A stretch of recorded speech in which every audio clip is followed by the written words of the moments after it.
Bonjour à tous, bonjour à toutes. Ici MJ, JM Jack Namsambia, toujours dans Profit Canada. Bienvenue dans notre émission qui nous aide à mettre la lumière du parcours de gens à travers tout ce qu'ils traversent dans leur vie jusque là où ils sont arrivés. L'invité du jour aujourd'hui, à côté de moi, je suis accompagnée. Il y a un beau gosse qui s'appelle Jamie Seven. Yes. Waouh, un bon nom, n'est-ce pas? La musique, tout ça, on va y aller après. Qui est Jamie? Ok, d'accord. Ben, moi, ça fait 7 ans que je suis au Québec. Ok. Je viens de l'île Maurice, dans l'océan Indien. Big up à tous ceux qui habitent là-bas. Et puis, je suis venu ici. Je suis pas dans la musique depuis super longtemps. Je suis dans la musique à peu près depuis 4 ans, 5 ans. J'ai trouvé mon inspiration ici. Et au début, j'ai commencé par le rap. Je commence à faire du rap un peu. C'est pour ça que si, par exemple, vous allez, par exemple, sur YouTube, sur mes affaires, hein, genre médias, réseaux sociaux, tout ça, ça va être un peu de rap, de drill, de trap. Et puis, La musique, ça vibre en vous. c'est vrai que je suis au Québec, mais comme je le disais, je suis mauricien. Être mauricien fait que j'ai du sang africain en moi. On a Ok. beaucoup de mélanges au travers la colonisation, au travers des esclaves africains. Donc la musique et la danse, ça forme partie de l'île Maurice. Et on peut dire que l'île Maurice forme partie de l'Afrique aussi. Et donc, vu que j'ai du sang africain, que je suis mauricien et que je suis au Québec, genre, moi, mon but, c'est de toucher toutes les nations, que ce soit anglophone, francophone, parce que je chante en anglais, je chante en français, les deux. Euh, et c'est pour ça que j'ai choisi l'afro-vibe, l'afro-beat, la mapiano. Parce que pour moi, c'est vrai que pour moi, le rap, c'était important. J'adorais le rap. Mais je suis pas un enfant de la rue. Faut que je veux être franc. Tu sais, je suis pas un enfant de la rue. J'ai pas connu les galères de la rue, là. J'étais dans des galères, mais pas de la rue. Mais qu'est-ce que vous voulez dire Mais par là?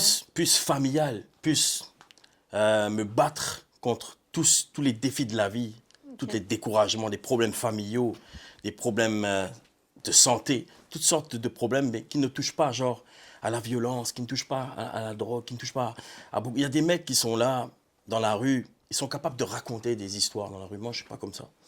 Donc, au début, je voulais mettre comme une vibe positive dans le rap. Et puis je me suis dit, ben non, mais non, t'es un gars positif. Même quand ça va pas, t'es un gars positif. Je me suis dit, ben pourquoi pas, vu que j'ai ce sang-là en moi, pourquoi pas faire autre chose qui puisse transmettre de la positivité dans la vie des gens. Parce que, tu sais, les galères, la merde, on dirait que, tu sais, on entend ça partout, il n'y a que ça maintenant. Mais on n'entend rien de... On dirait qu'il n'y a pas de soleil, tu sais, il n'y a pas de rire, il y a pas de positivité, tu vois. Donc moi j'ai voulu mettre ça dans mes chansons au travers, surtout en commençant par la main piano parce que j'adore la main piano. Ok. Et c'est ça, l'une de mes dernières chansons c'est Without the Pressure, sans pression. Et c'est un main piano que j'ai fait.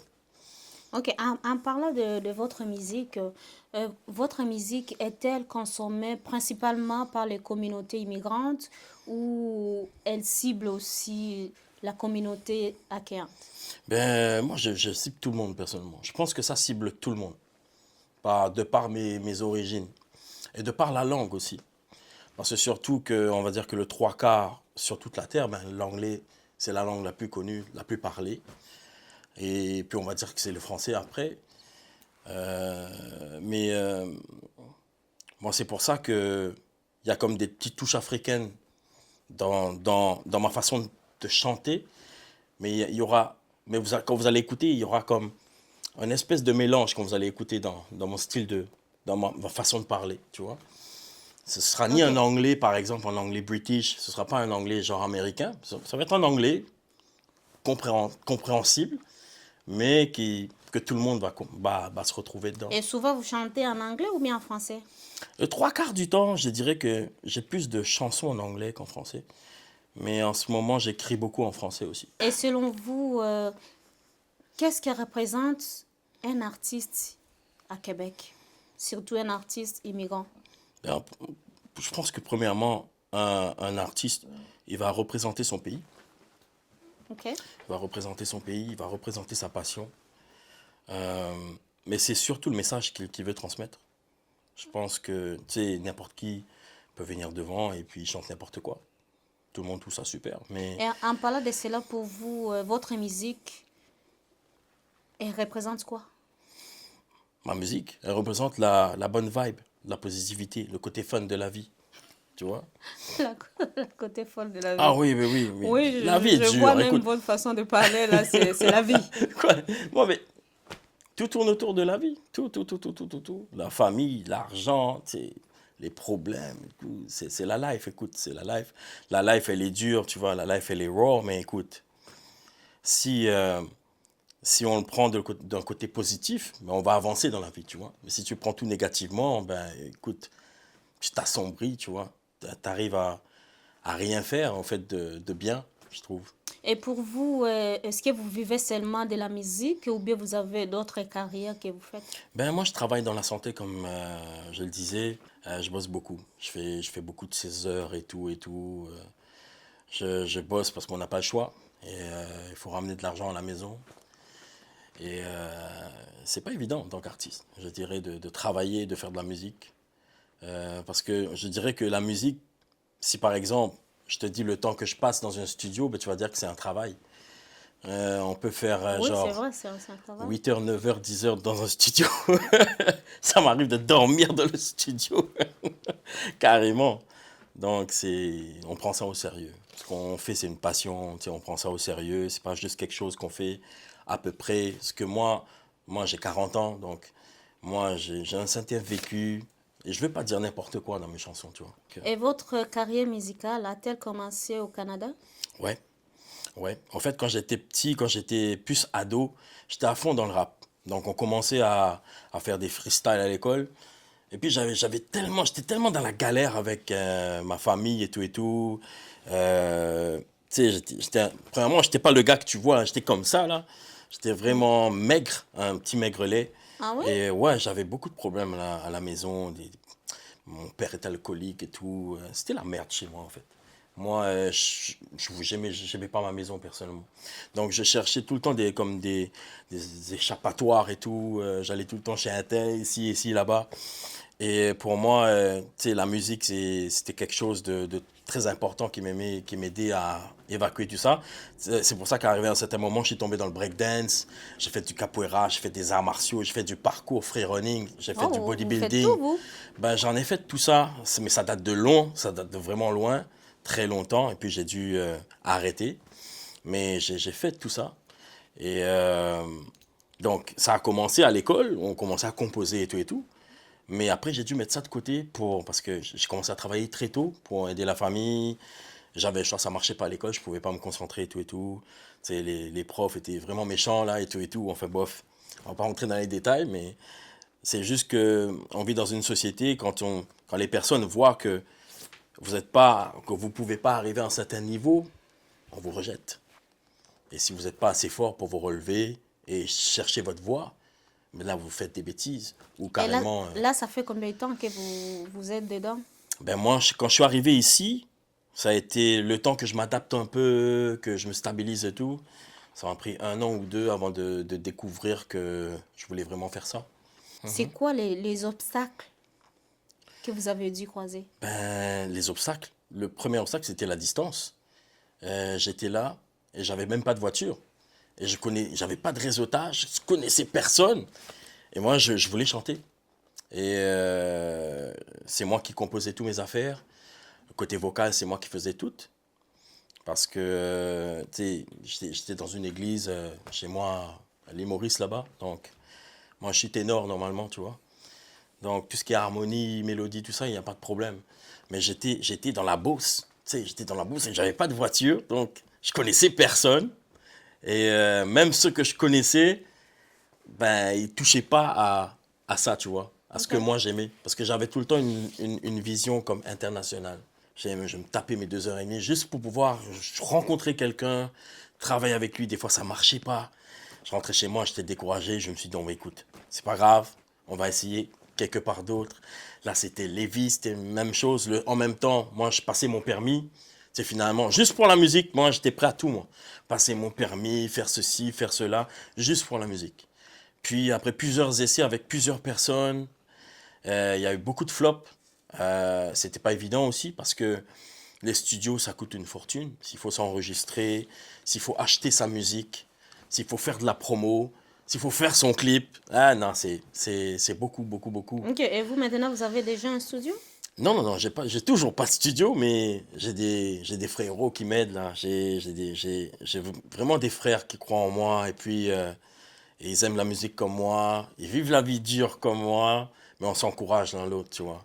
Puis j'ai rencontré Shadow, le maestro Shadow. Big up à lui, il sait très bien qui il est. Même s'il se cache, des fois, il veut pas se montrer. Je dis non. Tout le monde va savoir qui t'es, bro. Non, c'est quelqu'un avec un talent extraordinaire, un cœur extraordinaire. C'est dès qu'on s'est rencontrés, paf! On a connecté tout de suite. Là, tout ce qu'il me disait, je faisais exactement tout ce qu'il disait. C'était fluide, tu vois. Ok. Et on a commencé à travailler. Et c'est comme ça qu'on aboutit sur Without the Pressure. Puis moi, j'ai mis les bouchées doubles. C'est la première fois que je faisais la route de 3 heures pour aller à Montréal. Et on a fait une superbe aventure là-bas. On a filmé, on a clippé là-bas. On a passé un super moment. Et puis, je rentrais chez moi, tu vois. Ok. Mais c'est Jamie Seven. Ouais, Jamie Seven. Je pense que je commence à retenir votre nom. Si vous deviez donner 3 conseils clés à un artiste immigrant Ouais. qui souhaite émerger dans votre domaine, lesquels seront les plus utiles selon vous? N'importe quel style, peu importe qu'il chante, je dirais que peu importe si ça touche le chant, la danse, peu importe, il faut se lancer. Il faut se lancer, on se lance, on va frapper aux portes. On ne fait pas comme si qu'on attend des choses venir vers nous, là. Moi, j'étais frappé, j'étais cogné. Et même si j'étais déçu, même si j'étais poignardé dans le dos, même si on m'a rejeté, même si on m'a dit non, on a fermé les portes, même si on m'a dit non, toi tu réussiras, pas du tout, moi j'ai jamais écouté. Il faut tout le temps forcer. Foncer, on continue à chercher, on croit dans ce qu'on fait, on persévère, on donne le meilleur de nous. Ok. Et un jour, ça va péter. Merci encore d'être avec nous sur notre plateau. Moi, c'est moi qui vous remercie. Il y a une question que je ne vais pas en passer comme ça, mais c'est Jamie Seven. Ouais, Jamie Seven. Au fait, Jamie Seven. Ok, d'accord. Ouais. L'origine de ce Est-ce nom. qu'il y a un Jamie 5, un Jamie 4? Non. En fait, mon nom complet, c'est Jean-Michel Anissette. Donc, mes amis me tannaient à l'école. À chaque fois quand j'étais à l'école, ils se moquaient de moi. Annie 7, Annie 8, Annie 6, ils se reconnaissent. Annie 7, Annie 4. Ben, le 7, j'ai fait ça à devenir comme 7. Le Jamie, c'est un peu pour remplacer Jean-Michel. Parce que moi, j'ai été élevé par des femmes. Maman, grand-mère, mes tantes, mes cousines, ma sœur. Donc, ils m'appelaient tout le temps Mimi, Michou. J'avais toutes sortes de noms. Donc, j'ai fait ça devenir Jamie et j'ai rajouté 7 avec. Waouh, waouh, waouh, waouh. Enfin, pour finir, M. Jamie 7, si les gens souhaitent vous soutenir davantage, comment peuvent-ils le faire tout en respectant vos choix? Ben, j'ai déjà tout sur mes réseaux sociaux. Disons que j'ai fait le mieux possible pour être le plus minutieux possible dans tous les détails. Donc, je suis déjà sur Facebook, TikTok, Insta, YouTube, Spotify, et j'ai même mon Linktree. Donc, en allant sur chacune de ces plateformes-là, vous aurez tous les détails, donc numéro de téléphone, WhatsApp, business, le courriel. Et sur mon Linktree, il y a déjà toutes mes affaires dessus. Wow. Voilà. Un mot pour le public, ça sert à quoi? Un mot pour le public? Ouais.